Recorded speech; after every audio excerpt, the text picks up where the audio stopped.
everyone. Welcome back to the TradeInformer Podcast. Today, I'm joined by Wei Zhang. Wei, I think, will be familiar to loads of you. He's the managing director of ATFX Connect. So, Wei, thanks so much for joining me, and very good to see you as always. Thank you very much, David. As David said, my name's Wei. To help people to pronounce my name properly, I always tell people, Wei, the only way. Wei, just to kick things off, I think most people will be familiar with ATFX Connect and what you guys do. But can you just sort of talk through the brand, who you are, your background, and what you've been building over the last 6 years now? I joined ATFX back to 2017 from beginning, basically. ATFX is a global brand, forex trading, brokerage. We have two brands. One is ATFX, like a retail brand. One is called ATFX Connect, which is our institutional offering. Yeah. We built the brand back to 2019 for the Connect brand. Yeah. Now we have around 25 offices globally. Wow. And about 800 people. From some statistics, we probably rank at around number 6 in terms of volume. But we still think we have long way to go, especially for Connect brand. We're trying to build a centralized system around our offices. Yeah. And London is our head office for Connect. Yeah. And I think one of the really interesting and sort of impressive things that you guys have done is really what you alluded to, which is you've built out a physical presence in lots of different places, which is, I think some other people do it, but probably not as aggressively, not as comprehensively. Mm-hmm. And one of the places that you've gone and you've built some meaningful presences is Latin America, Mm-hmm. which I think is a market that lots of people are interested in. But from my point of view, I've visited once. I think it seems like a lot of people want to go there, but they maybe don't have the sort of local know-how, or they just think, oh, this is an interesting market, let's go there. That could be true from the retail point of view, and also from the institutional point of view. So obviously you've invested a lot of time building your presence there for the retail side and for the institutional side. Mm-hmm. I'm curious on the institutional side, what you've been doing there, and also what sort of clients you have there and what they sort of look for, those sorts of things. Because I think for a lot of people, they know this is an interesting market, but they don't really have the local knowledge that you guys probably do after spending so much time and money there. Mm-hmm, mm-hmm. That's actually a very good question. To be honest with you, we're also experiencing so far. Retail side, we started from 2019 as well, before COVID. It's growing so quickly, so well. Connect, we've been trying since 2020 or something. Yeah. And the market there for institutional business is very, very interesting, very different. Yeah. Because as you can imagine, most of the people there, they don't understand what is actual foreign exchange, right?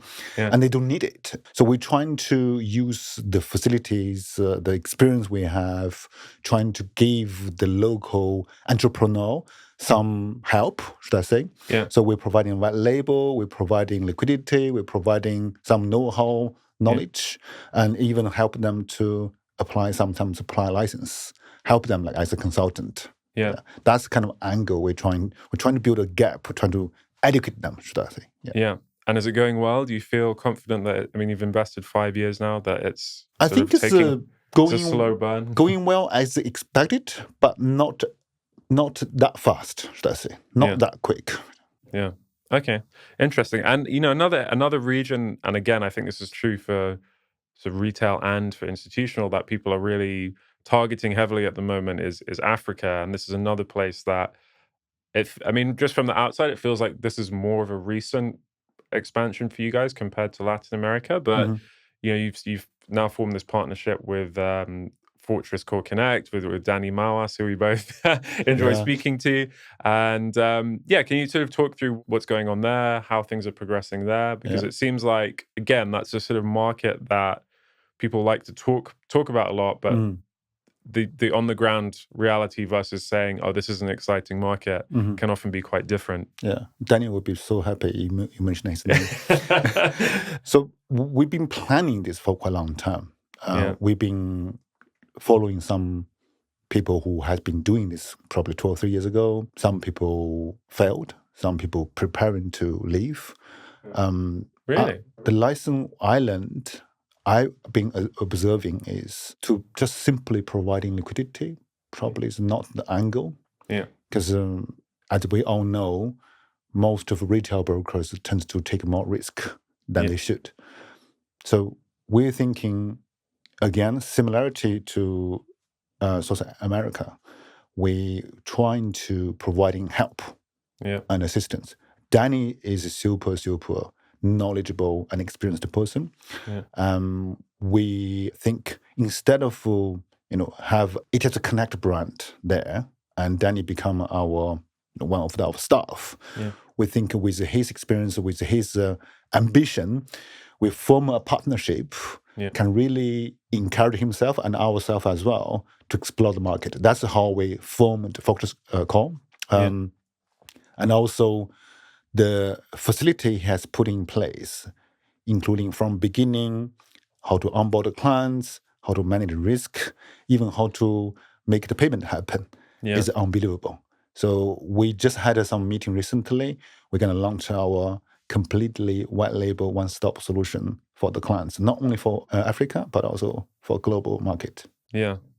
No, that's great. And so, I mean, just to follow up on that, I suppose the question would be, do you see people coming to you who maybe, let's say they're very strong at sales. So they might be someone who has worked at a broker in sales. They're very good at building, I don't know, brand, good at business development, but perhaps they're lacking in some kind of operational knowledge. Is it that kind of thing that you see? Exactly. There's so many people like been doing probably affiliates or introducing broker in Africa, but they don't know how to do a broker because when you're doing a business, you're good at selling something, but when you're managing something, it's different, right?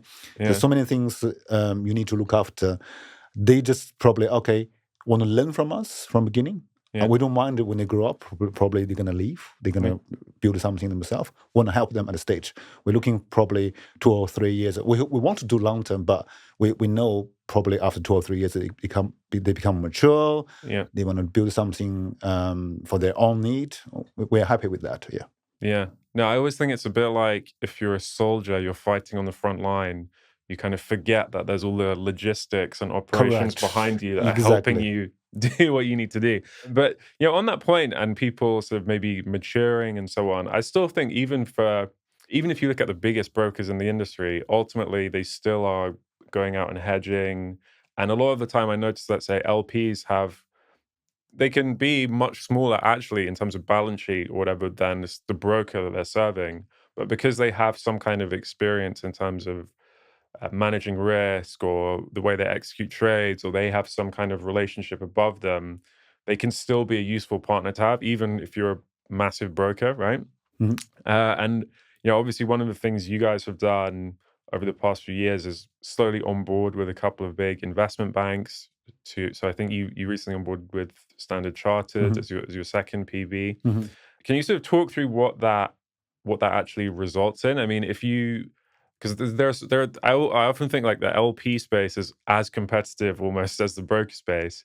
And so what kind of edge does having that relationship give you? Because actually the number of people who do have that relationship in place is very small. If you look at the overall LP market, it's a very small chunk of it that actually has those kinds of relationships in place.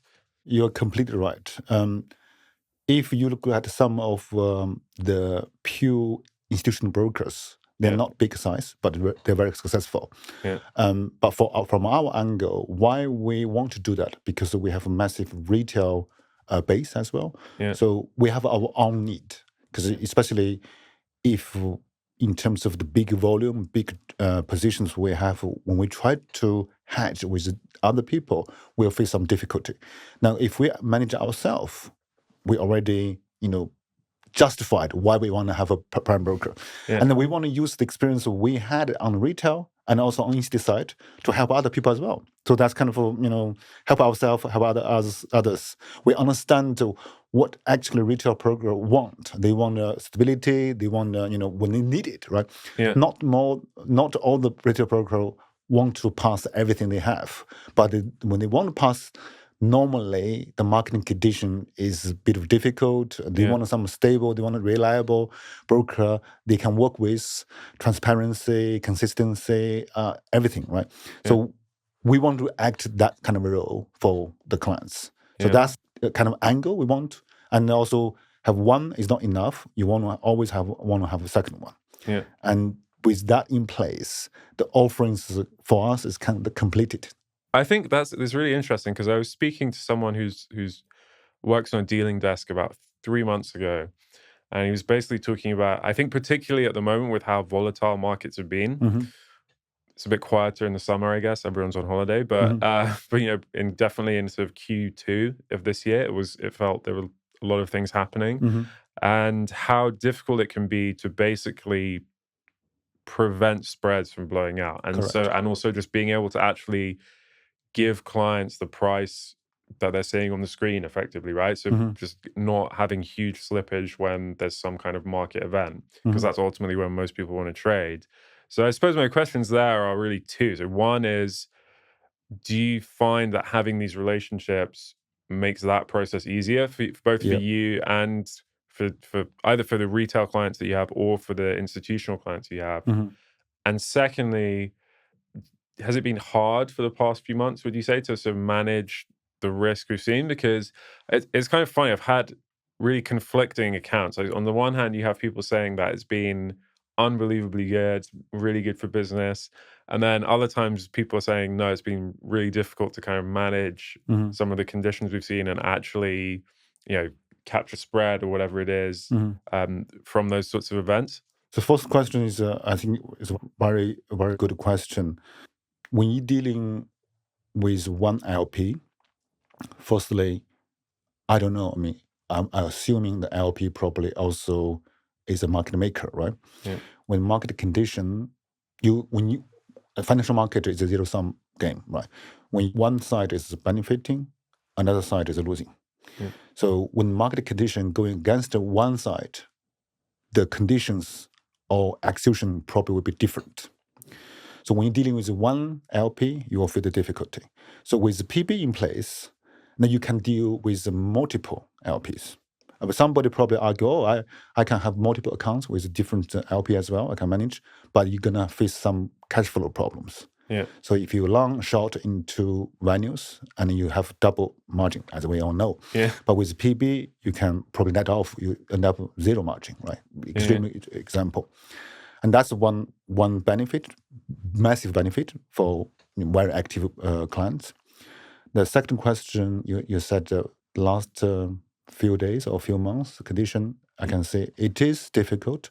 Yeah. We have to make sure we have stable offerings for our clients, not only the execution, but also reliability, everything. But we managed well, I believe. And also the volume is high for us as a broker. We also benefit from the volatility. Yeah. And another thing that we've talked about in the past, not on camera, is the fact that you do have this big retail book, and that might give you some kind of advantages in terms of making a price for you then on the institutional side as well. Because I think if you're dealing with retail flow, if you're, let's say, one of the prime brokers that you have a relationship with, you're ultimately sort of sitting between them and retail, right? They're not able to take retail directly, which in some way gives you more of a kind of edge. I don't know if that's actually the case, right? But that's the way we call it. We leverage each other. Yeah. So we do pass our retail flow to our LPs. So our LPs are happy because they can see some genuine, healthy flow from good flows from us. Yeah. And another side is when we do the connect business, the retail side also benefit because we can give the clients better pricing, better execution, and they also give the client some confidence because I think we talked about it before. In our industry, you're not competing with the top tier brokers or same level brokers. You also compete with some people who are not behaving normally, right? Yeah. Because you are facing questions suspicious. Yeah. Where are you? Who are you? Why you are in here? What is your background? Yeah. So with the Connect brand, with the relationship we build with the top tier banks, Yeah. and make our clients retail side confidence. Oh, I know where they are. I Yeah. can search, Google it, and then we can find a name, and make them feel, this is the broker reliable. I want to trade with. So both sides leverage each other. Okay, and so one of the things that I think there's often a lot of confusion about in the sort of industry, right? And this has been true pretty much since I started working in this industry or covering the industry as a journalist, is the kind of prime of prime concept. If I use a comparison, right, I think if you look at the retail broker space, there's a lot of stuff like ECN broker, no dealing desk broker. And when everyone starts using those phrases in marketing materials and stuff, it sort of muddies the waters as to what is real and what is not. And for me, like a genuine prime of prime is quite different to someone who is, they're taking ATFX's price and then recycling it and giving it to a retail broker. That to me is not a prime of prime. So can you sort of talk through what, the prime of prime model should be and kind of what you're building in that area as well? Mm-hmm. So again, that's a very good question. We just had a meeting this morning to kind of educate ourselves internally what is the real prime. There's so many confusions. Many people in the market are using prime as a marketing tool. We're doing prime, and how many people really understand what is prime? And then for the first prime and the second prime, the word, what does it mean? Not that many people understand. Even myself spend a lot of time to understand what is prime. So prime is basically we are the client of our prime brokers. Yeah. Now we enjoy the credit facility they give to us. Yeah. So we can deal with multiple LPs, and then they can settle for us. They give us the credit. Yeah. They give our clients credit. They give the LPs allocations to deal with us. For this kind of benefit, not many people can have it, because if you're not big enough, if you don't have a very good experience or history in the industry, prime broker probably cannot deal with you. Yeah. So we offer prime to those clients, come with us, join us, on board with us, and we use our facility, allocate to them. They can trade with their LPs. Yeah. So we're acting, basically, we talk about like a eBay, right? Yeah. We're providing technology, we're providing credit, and then you deal with your client, you deal with your LP. We don't need to arrange one, but we can help. We can help you to arrange liquidity if you want to. Yeah. But you can arrange your own pricing. You can arrange your own client to deal with the way you want to. The way acting the settlement and the clearing. So it's almost like you're like a mini prime broker yourself in some ways. Correct. Yeah. Interesting. Okay, so one of the other questions I had to go back to, sort of a global expansion and the fact that you have more of a physical presence in all of these different places, right? I think working in this industry, actually, one of the interesting and fun things about it is you're speaking to people all over the world. I in a given day, I might speak to people in 5 different countries. I mean, that might be abnormal, but it's also not that abnormal. And I think one of the things you have to sort of adjust to is the nuances of each place, right? So people are different, cultures are different, and that's kind of what makes the world interesting. But you're obviously sitting here in London, you're trying to manage a global team. How do you sort of deal with all of those small nuances and local problems, whatever they might be? Quote one of the comment from Junive, you know him, and one of the legends in our industry. He said, foreign exchange industry probably one of the few industries that can accommodate all different cultures of people working together. Yeah. People come here, they don't mind where you're from, what do you do, and it's just working together. So you're right, with 25 offices globally in every single continent now we have, is managing people globally is very tough job. So one thing we have in place, we have HR in almost each office. So we want to put a system in place. People can be treated fairly. Secondly, one of my major jobs is calling people. Yeah. I call people from morning to afternoon, to the evening as well, because of time difference. Try to make people feel comfortable we're looking for after them, like from top level, from everywhere. So that's the key thing, because sometimes people, I mean, we are human beings, right? Emotional, right? Yeah. If you don't talk with people, you feel like you have been left out. Yeah. You're lost. Yeah. If you talk to people, this emotion, this good emotion, can last probably 1 week or 2 weeks, Yeah. and then you come back again. That makes people feel comfortable. That's one key thing. And when you talk with people, you have to appreciate their culture. Yeah. One example, I think we talked about this before. We can share this again. I was in a meeting with a Mexican supplier, and I was on time. Yeah. But when I log on to my Teams, there's nobody there. Yeah. And there's only kind of a host there, Yeah. and supposed to have 5 people, but nobody there. I was trying to understand culture. I said, am I rude to be on time? And then the host said, yeah, you're a bit rude, but it's okay. It's okay. You should arrive 10 minutes late. Yeah. So, later on, I appreciate that I will still be on time, but I won't be, upset or won't be, uncomfortable if people arrive late. So that's kind of a culture. One of the examples we embraced culture locally. Yeah. Yeah. No, I mean, I found to your point on calling people, I found, because I'm working alone a lot of the time, so it's sort of can be a bit isolating. I think one of the main things I've realized since going full time on TradeInformer is kind of how easy it is for people to misunderstand things. Yes. I mean, it's nothing terrible has happened, but it's so there's these small things. I would say it's happened 4 or 5 times in the last 12 months where if all I'd done is just pick up the phone and called someone, then it could have easily been nixed, like the kind of potential problem just wouldn't have existed. And so, yeah, it's funny how easy just digital communications things can get lost in the weeds in a way that I think if you're face to face or if you're speaking to someone on the phone, you can just easily sort things out. Yeah. When you're dealing with, again, 25 different global offices, you obviously, so firstly you have the retail brand because you've got ATFX, you obviously have the institutional brand, ATFX Connect. I would imagine that both of those have their own sort of goals and aims as a company, right? And then on a higher level, I'm sure you also as a company have a sort of vision of where you'd like to be. How difficult is it to sort of, on the one hand, if you're in Mexico, you need to make sure that you have an offering that's suited to Mexico. If you're in, I don't know, I saw you recently got an office in and license in Cambodia. I'm sure that's completely different, right? You need to have a very localized offering there.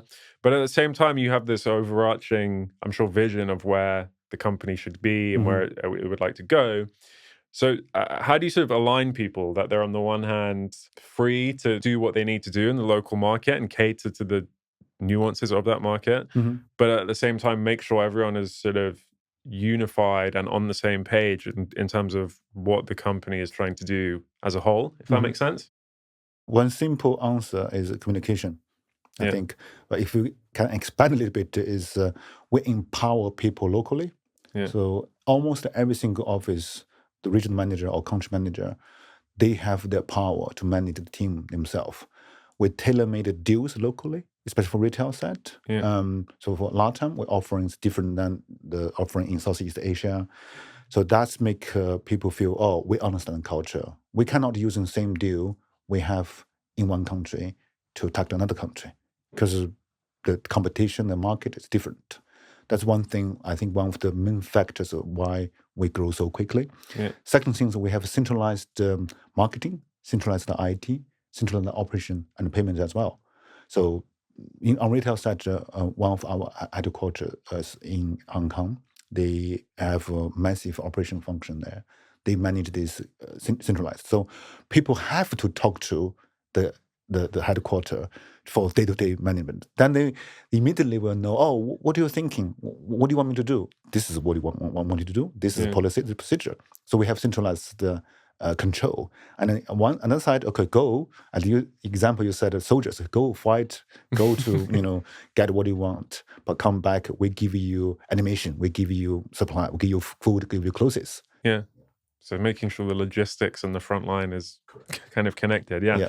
I mean, maybe to finish off, I mean, more of a fun question, but do you have a sort of favorite place that you've been, a favorite office that ATFX has? I mean, it feels like I look at your schedule sometimes, I'm thinking like, man, How is Wei not turned into a zombie from just exhaustion of how you're traveling all over the place? So, is there a favorite office, ATFX office that you have? At the moment, it's in London. Really? Because that's the home. I just said I don't travel too much, right? Yeah. But there's many places I like. From experience, I think, put this word, I don't want to upset any people in our office.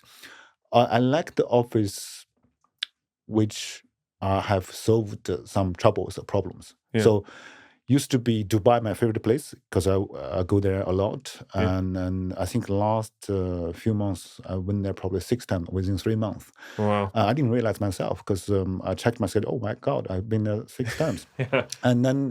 And that was my first place. But now after I went to Sydney, I solved the problem as well, and some kind of issues, some kind of things I need to make the efficient better. Oh, that was my best place at that moment. Yeah. And now I think my last experience was in Cape Town. And nice. then we built that new adventure, and that's also become one of my favorite in that time. So as I said, now it's in London. Yeah. All right. So you're being a bit evasive as to which one you actually do prefer, which office you do prefer. So we'll put it in as simpler terms. Which office globally has the best coffee? Oh, I heard people, because I don't drink coffee too much. For example, today I had one coffee because we have this kind of talk. I want to make sure, I present lively. Yeah. I heard people in Australia are so proud of their coffee. I have also heard this, especially in Melbourne. Yeah. You're in Sydney. Yeah, because when I had coffee, when I was in the pub, they're not offering beer to me. They offer coffee to me to try this one. Yeah, I tried. I do feel there's some different. Really? I think I would say Sydney has the best coffee.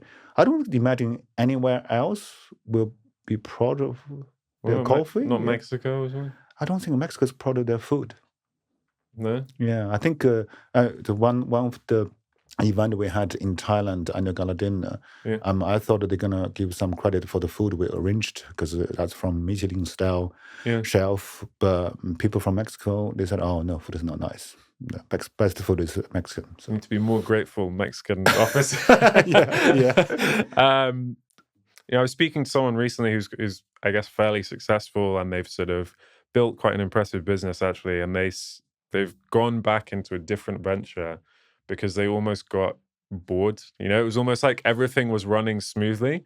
So they just did something completely different because they actually enjoyed the sort of chaos of building something new and solving all the problems to make something good. It's kind of counterintuitive. It's like you're working really hard to get this thing, and then when you get it, you actually miss the process of getting there. I echo what you said. It's very interesting. Yeah. When I was relatively young, I feel I'm still young. No, I read something.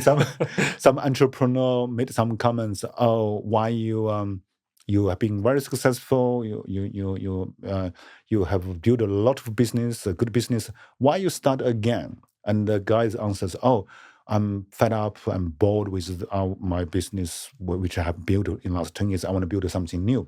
Yeah. I always thought it was not true. So, oh my God, we're trying to brand yourself like a different person. But now I truly understand. Because when you build something, when you build something from scratch, and then you want to expand a business, some way you kind of repeat what you're doing. Yeah. That make you feel, oh, why I'm doing this? So with ATFX, because with so many offices, so many things, I never feel bored doing this kind of things. I want to travel. I want to go to help people. Yeah. That's making me feel, oh, I probably have the same kind of mindset, same kind of, incentive for myself. Yeah. That makes me very energetic every day, should I say. This is one of the beautiful things for ATFX. Okay, well, I think that's a good place at which for us to stop. So, Wei, thanks so much for doing this. And thank you, everyone, for watching. If you have any comments or questions, feel free to just leave them in the comment section, get in touch with Wei or myself, and we'll see you in the next video.